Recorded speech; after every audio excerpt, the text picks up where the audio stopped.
نوبت یہاں تک آ گئی کہ ایک دن اچانک عارف علوی صاحب آرمی چیف کے گھر جا پہنچے اور کافی دیر تک منت ترلا کر کے انہیں اپنے گھر یعنی ایوان صدر میں اپنے لیڈر عمران نیازی سے ملاقات پر آمادہ کیا۔ چنانچہ نیازی صاحب سے شدید مایوسی اور دکھی جنرل قمر جاوید باجوہ وزیر اعظم شہباز شریف کو مطلع کر کے اس ملاقات کے لیے ایوان صدر گئے۔ حسب عادت عمران نیازی نے ان سے درخواست کی کہ وہ MQM اور باب پارٹی کو الگ کروا کر موجودہ حکومت کو ختم کرا دیں اور فوری انتخابات کروا لیں۔ جواب میں انہیں بتایا گیا کہ پہلے ہی PTI کے لیے غیر آئینی کردار ادا کرنے کی وجہ سے فوج بہت بدنام ہوئی ہے اور وہ دوبارہ اس غلطی کا اعادہ نہیں کر سکتی۔ ان کے سامنے اعداد و شمار رکھ کر بتایا گیا کہ اگر PTI اقتدار میں رہتی تو جون تک ملک ڈیفالٹ کر جاتا، جبکہ امریکی سازش کے جھوٹے بیانیے سے بھی جو پاکستان کو ناقابل تلافی نقصان پہنچا وہ بھی ان کے سامنے رکھا گیا۔ عمران نیازی اصرار کرتے رہے اور عارف علوی وغیرہ بچ بچاؤ یا منت ترلا کرتے رہے، تو جواب میں انہیں بتایا گیا کہ ان کی تمام احسان فراموشیوں اور فوج میں تقسیم کی کوشش کے باوجود فوجی قیادت PTI یا عمران خان کے ساتھ دشمنی نہیں چاہتی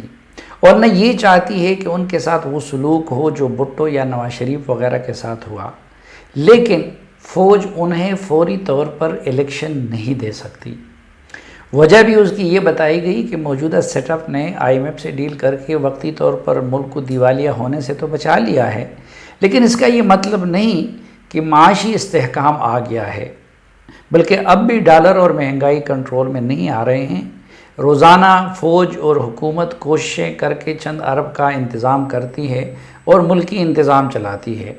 جبکہ اوپر سے سیلاب نے بھی کسر پوری کر دی ہے۔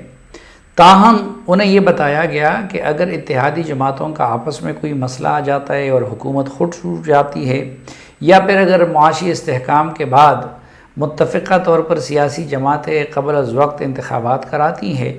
تو فوج نہ رکاوٹ بنے گی اور نہ مداخلت کرے گی۔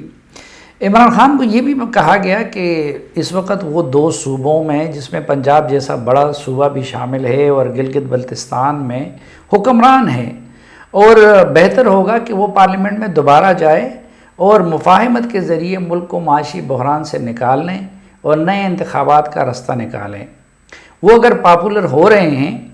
تو فوج اس کا کوئی رستہ نہیں روکے گی، اور اگر وہ اگلے انتخابات جیتتے ہیں تو آرام سے جیت لیں، فوج اسی طرح لا تعلق رہے گی جس طرح پنجاب کے ضمنی انتخابات میں لا تعلق رہی۔ میری معلومات کے مطابق عارف علوی اور کچھ دیگر شرکاء درمیانہ راستہ نکالنے کی کوشش کرتے رہے، لیکن عمران نیازی صاحب ضدی بچے کی طرح نئے انتخابات پر مصر رہے۔ اس پر آرمی چیف نے معذرت کی،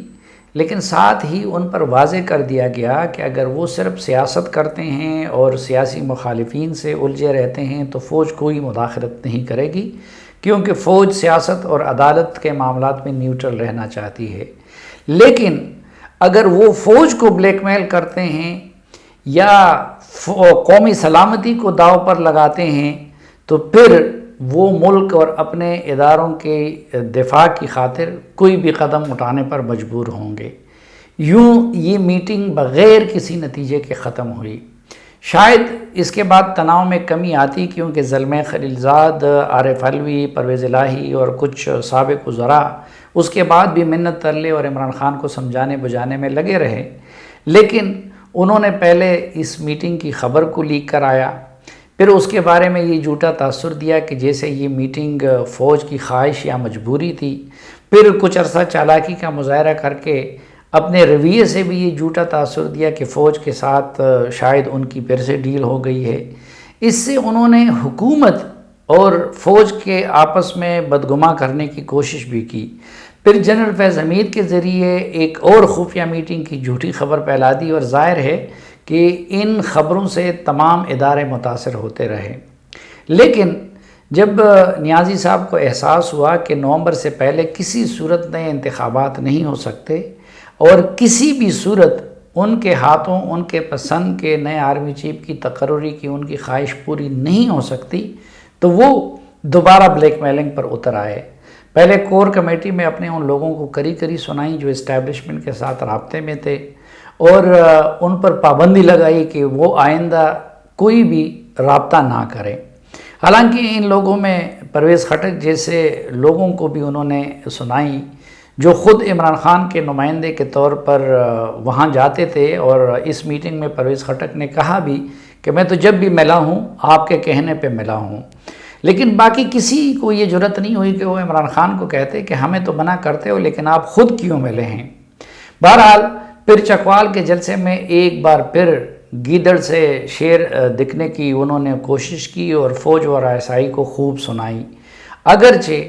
اب کے 12 ISPR کی طرف سے ان کی دھمکیوں پر کوئی رد عمل پریس ریلیز کی شکل میں نہیں آیا،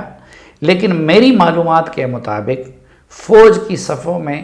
غصے کی جو لہر اب دوڑ گئی ہے پہلے کبھی نہیں تھی۔ اب دیکھنا یہ ہے کہ آگے فوج کیا رد عمل ظاہر کرتی ہے اور عمران خان مزید اس سلسلے کو کہاں تک لے جاتے ہیں۔ پاکستان میں کوئی بات قطعیت کے ساتھ نہیں کہی جا سکتی اور کسی بھی وقت کچھ بھی ہو سکتا ہے۔ کل کے بارے میں پیشن گوئی مشکل نہیں بلکہ ناممکن ہے، لیکن سردست ایک بات واضح ہو گئی ہے کہ فی الحال عمران خان کی کوئی خواہش پوری ہو سکتی ہے اور نہ مستقبل قریب میں عسکری قیادت انہیں ماضی کی طرح دوبارہ گود لینے پر آمادہ ہو سکتی ہے۔